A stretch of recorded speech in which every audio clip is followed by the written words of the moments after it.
Dark up here this morning, but that means progress. So we are very happy that we're continuing progressing on the church renovation. So I don't think anybody's upset about it. And then we get the new sound system. They gave me the only mic that works today, so I hope it's worth it for you all. Thy will be done. Did you all know that this is Orthodox Easter? This is Orthodox Easter. They use a different calendar, the Orthodox Christians. So they are celebrating the resurrection today in their way. Many times Jesus talked about will. Thy will be done. In John 5:30, he says, I seek not my own will, but the will of the Father which has sent me. Jesus also teaches us to pray about will in the Lord's Prayer. We say it every Sunday, and you may say it at home when you say, Thy will be done on earth as it is in heaven. Is it? What is the will of God? You ever stop to think about what is God willing for us? You have any ideas? I'm opening this up now. It's not like we've got 200 people in here. So just think about, there's no wrong answer, but when you think about God's will for us, what do you think about? Becoming more Christ-like and dealing with your character development. Becoming more Christ-like and dealing with character development, absolutely. Yes. Meditating and listening for guidance. Meditating and listening, in other words, getting more God in our lives. I'm sure he would like that. He would like that. Yes, my dear. And being an example of God's love. Oh, wonderful, yes. Yes, showing what it's all about. Yes. Now, being a light in a world that seems quite full of darkness. Being the light. Regardless of how the world seems to an onlooker. Yeah. Being a light in a world of darkness, no matter what it appears to others. Doing your best. Is that what you're saying? Yes. Okay. You can correct me on it. I don't have absolute truth. Yes? Anybody else have a comment on what do you think God's will is for us? Eddie Leverett online mentioned loving each other in God's way. Loving each other in God's way. Wonderful. Yes. Compassion and empathy towards everyone as possible. Compassionate empathy for everyone as possible. Yes? To experience peace of mind. Oh, experience peace of mind. I'm sure God wills that we have that inner peace at all times. You're right.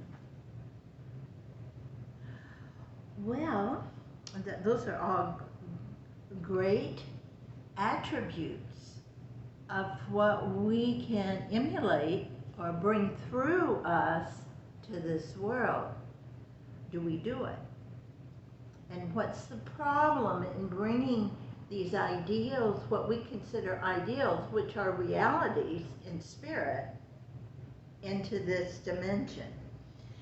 Now, I must tell the folks that I can't see half my notes, so I may be skipping some things and have to go back. But will is an action word. God's will, our will, you think of it as action.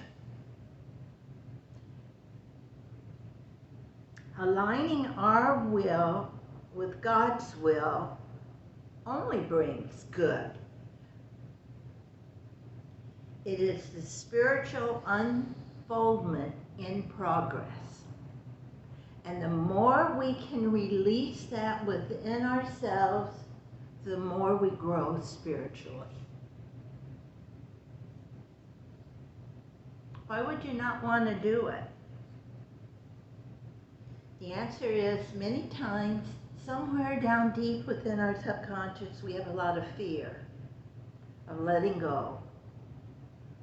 Fear of change, of losing control, of not trusting or feeling vulnerable, losing your sense of security.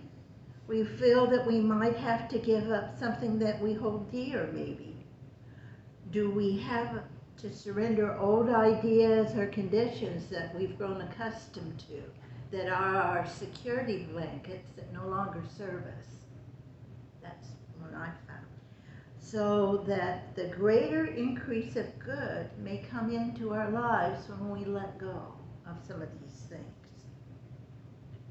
Will is known as the executive power of us. It's in the center of the forehead, and it runs all of our other gifts, by the way, especially in mind, in our thinking. It helps create our character. It is the power to say yes, give permission in our consciousness. Aligning your will with God is the continuation of your inner growth no matter what may come up in your outer life. You will be secure. The disciple Matthew represents will. We talked a minute about Matthew this morning in class, and I said, well, we're going to be hearing more about Matthew in church. Matthew was a tax collector. He collected taxes from the Jewish people for the Romans. He was not well liked, and then Jesus called him to be a disciple. He had a big problem because a lot of the folks didn't trust him. But Matthew left all the money getting behind and went with Jesus. And I think that's something for us to think on.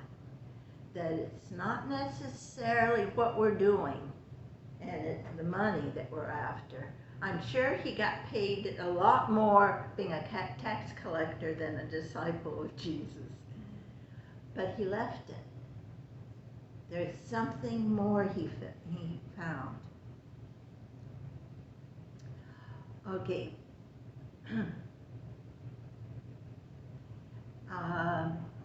William Warsh, it's W-A-R-C-H, in his 12 Gifts from God, says, it has been said that we must choose willingness over willfulness.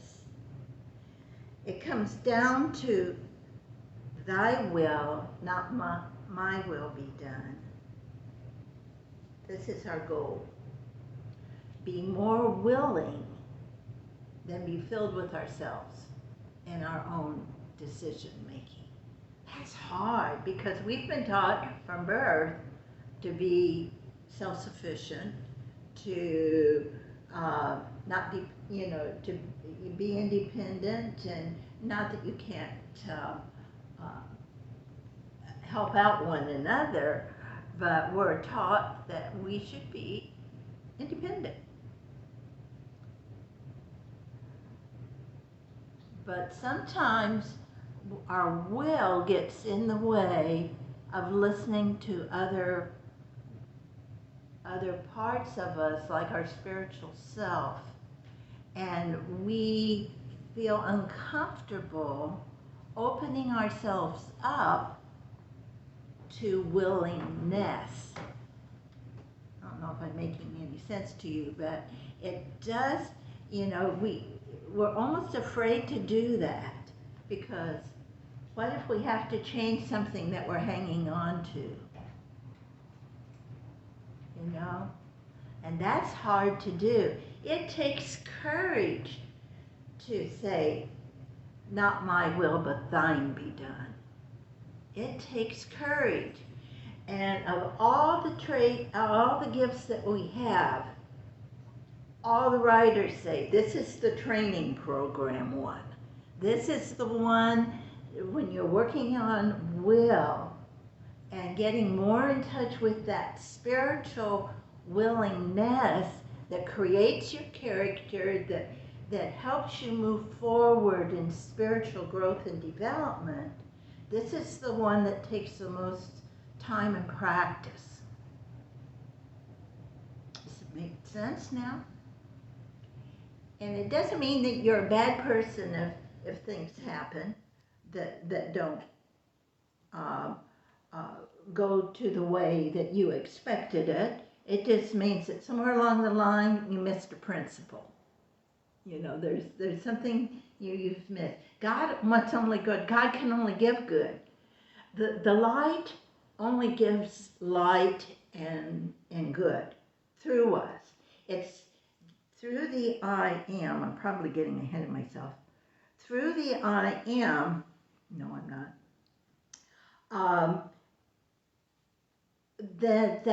That undifferentiated power that comes from the Godhead, from principle, comes into through the I am, and we determine what that's going to turn out to be. But if it comes from the spiritual, there will always be good in it. There will always be support. There will always be love. There will always be help. You are never alone. Okay. If we don't, let's say that we use the I, which is from the power source, will, which is our will, personal will, and when we respond to a situation with anger or disgust or get upset, the one power that we got then becomes a destructive force, increasing our blood pressure, our heartbeat, pouring adrenaline into the bloodstream, and placing our bodies into a state of stress. Oh, yuck.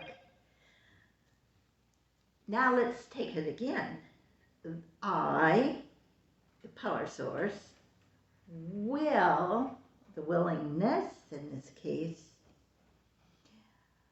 remain calm and get guidance from within first. The one power becomes a beneficial force, enabling us to think clearly and be receptive to the light of truth within. Training your will is very important to respond to your good. It's just waiting. But you have a choice of using it or not. Using it for good means that you have to contact Spirit and to be open, to be more willing for a change to happen. Because if things have been going a certain way that's not positive for you, then you're missing something. So it calls for prayer and meditation to get more in touch with that other part of you that is always there through the Holy Spirit, but through the I am. You may think that you didn't will the anger, if something upsets you. Some guy cuts in front of you, or a woman, not picking on the guys, cuts in front of you in traffic. I saw one guy this morning, coming in from Evans, that cut around a whole line of traffic ended up in or in a lane that wasn't even a lane, went around the front car in the left-hand lane going forward, and gunned it when the light turned. And he was, I thought, I blessed him. I mean, because that was anyway, that was the way. But I've been practicing this for a number of years. Not that I'm perfect. The answer is anger was a choice you made in your subconscious mind. Because in the past, that's the way you've responded to incidences that brought up those feelings and things in you in the past. Your subconscious is a big computer. It is a wonderful computer because a lot of times it will respond when we don't have to make every single individual choices. It already responds to a situation by the way you have saved it in your subconscious, the way you've responded in the past. So when you find yourself not having the proper response in your mind, in your spiritual mind notices it, then we got to reprogram the subconscious. Again, you're not a bad person. It's just that you're growing spiritually. You're becoming more aware. We have to train the will to quickly push the cancel button when we see it come up. And we can do that. We can say, no more. It's a better way. How do I want to respond to these feelings or this situation?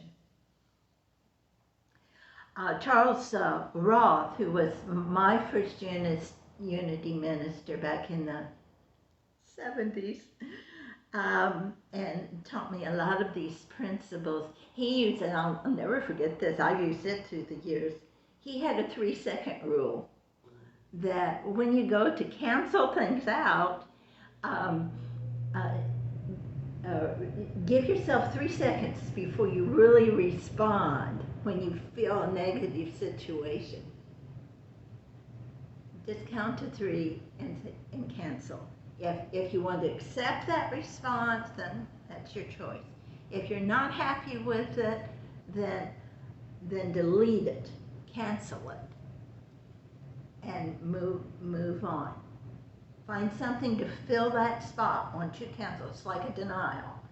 And then find something positive, fill that spot, and it will start reprogramming your subconscious from bringing up those feelings that may slow us down spiritually. Okay. There are 5 components in an active will. You'll say, oh gosh, is it not for me? Oh yes there are. And they just happen so fast because we have a wonderful brain, a wonderful body. God made us wonderfully well. But there are 5 components in this. And this, again, is from Charles Roth, and I learned it early on. And if you think of the will as the executor director of a corporation, you're going to have directors under you feeding you information, right? I've never been director of a corporation. I've been director of a university program, but I didn't have a lot of people helping. Okay, here are and we're going to go through these quickly. We have the desire department. And we'll go through these. We have the research department. We have the decision department. We have the affirmation department. And we have the planning department. Okay. Let's say John and Mary, we're going to use an example of weight loss or dieting. I figured that might touch everybody somewhere along the line or somewhere in their life at one time or another. They decided they wanted to check into dieting. Okay. And so they went to a restaurant and ordered lasagna and a big, good, juicy dessert afterwards. Now, their will, that was a willful thing, not a willingness, if they were in line with what they really wanted to do. But it sounds like here that they did not have enough input from some of their department heads to be successful lowering their BMI at that time. Okay, on the Department of Desire.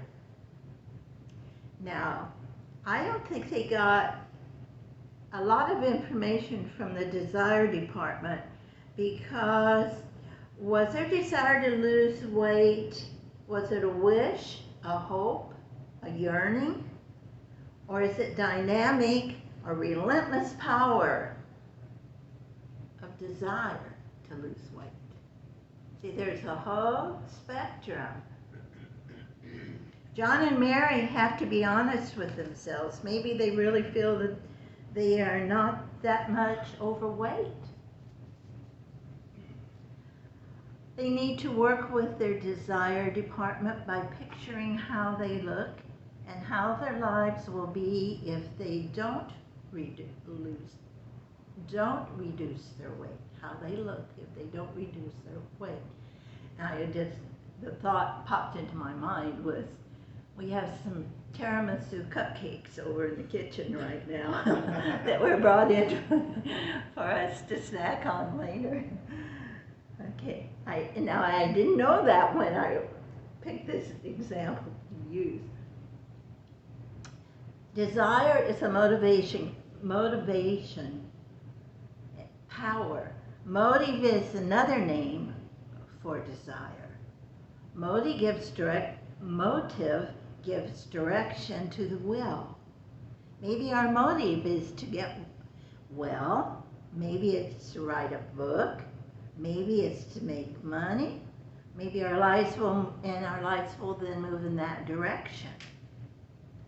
So it's both introspective and it can reveal that desires aren't all confusing and strong, and our will orders lasagna, and we must not be surprised or blame a weak will because it didn't have enough information. Okay? You know thyself?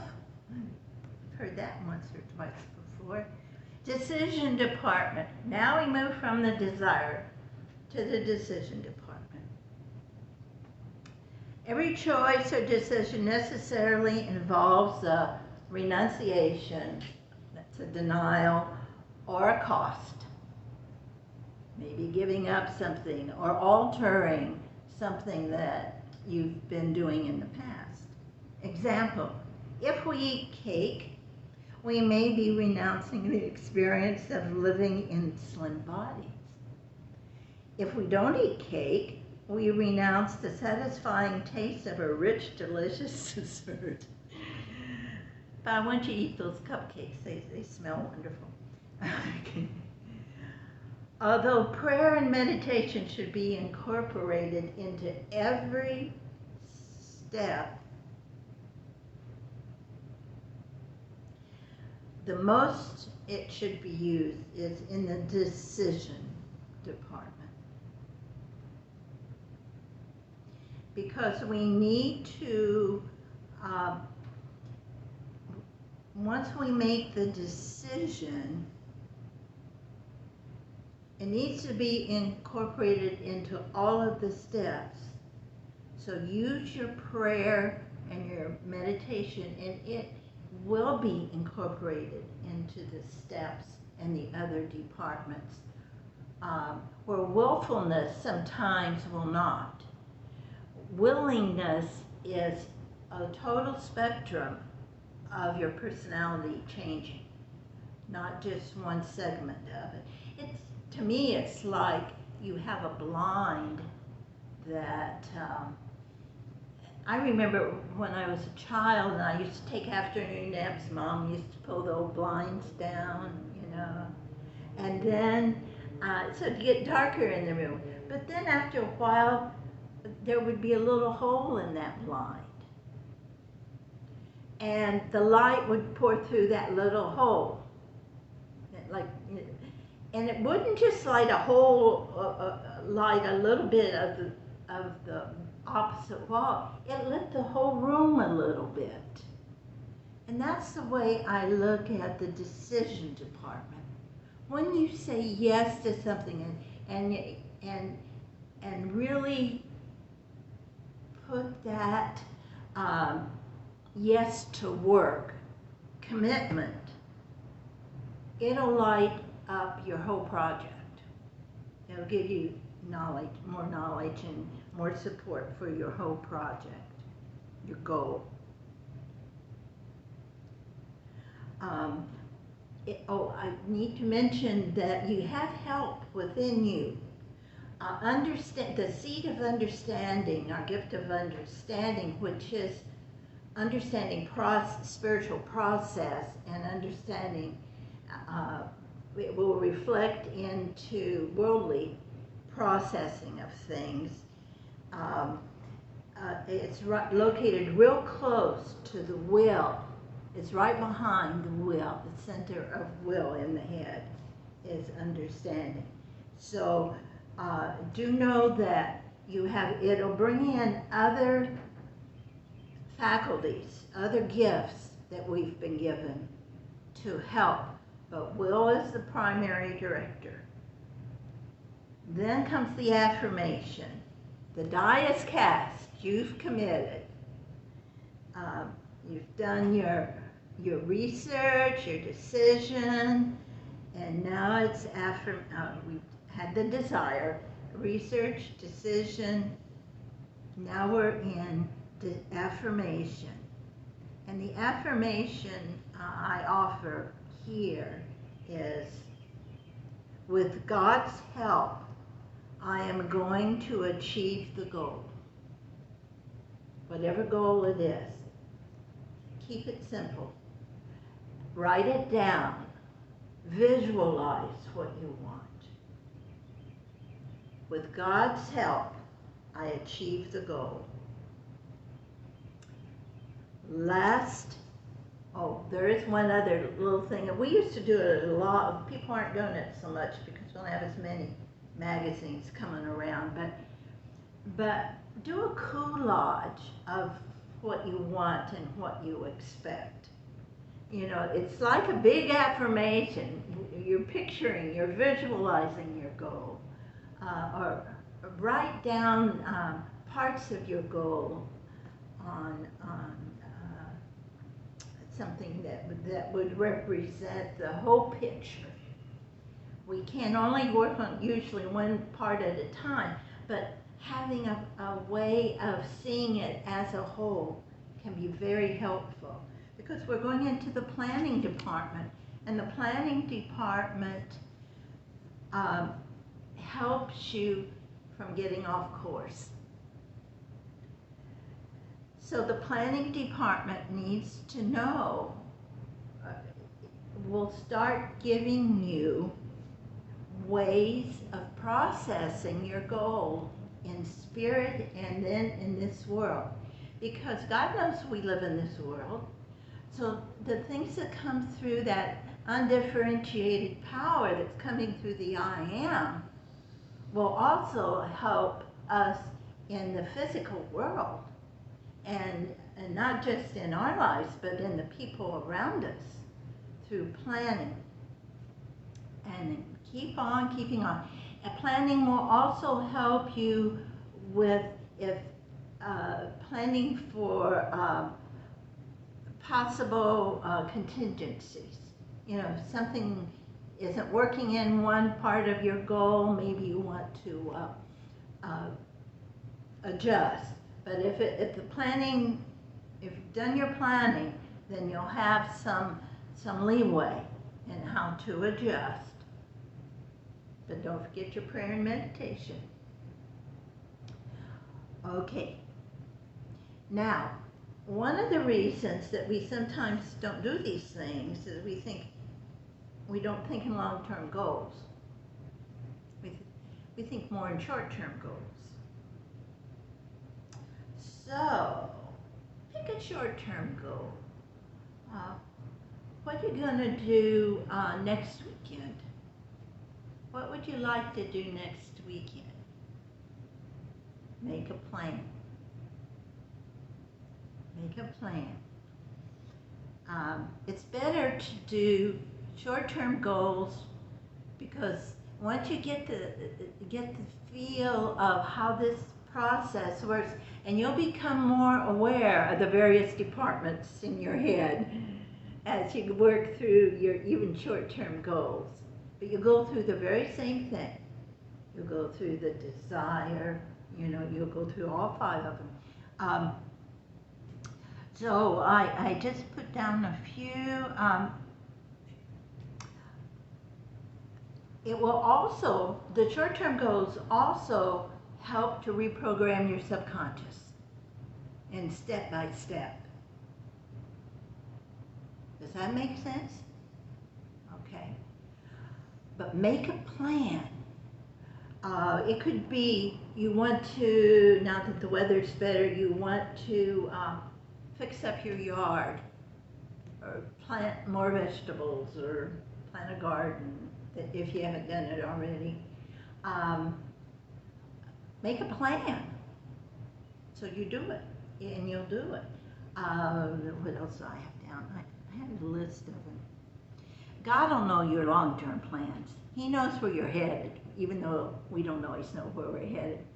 But so do the short-term goals and start training yourself to be aware of what's happening in your thought process, and thy will be done. Thy will be done. And it will always be for your highest and best. Would you like to clean out your house? Make a plan, ladies and gentlemen. Would you like to get your office work organized in a more efficient system? Make a plan. Nothing's too small. Nothing's too small. Another way your executive will work for you is to take the first 5 or 10 minutes after waking up in the mornings, just lying in bed, picturing in your mind the day ahead and seeing yourself accomplishing the things that you do easily and successfully.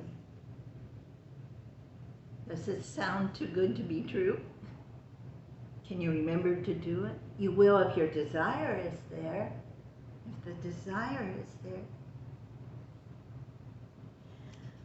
There is true peace of mind when you know God's there. And understanding being so close, that the way I like to think of it is my will is close to my understanding, and God stands under my spiritual growth and development, supporting. So understanding, God stands under what our growth and development, what we're trying to accomplish in our goals. Don't be afraid. Challenge that fear and see what you can achieve.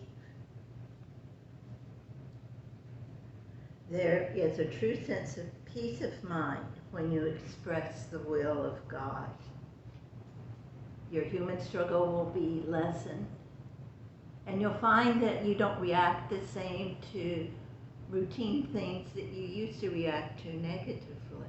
You'll find that you'll be more at peace with them. So trust your growth. dare yourself to do this. It's not easy and it takes practice, so start some short-term goals.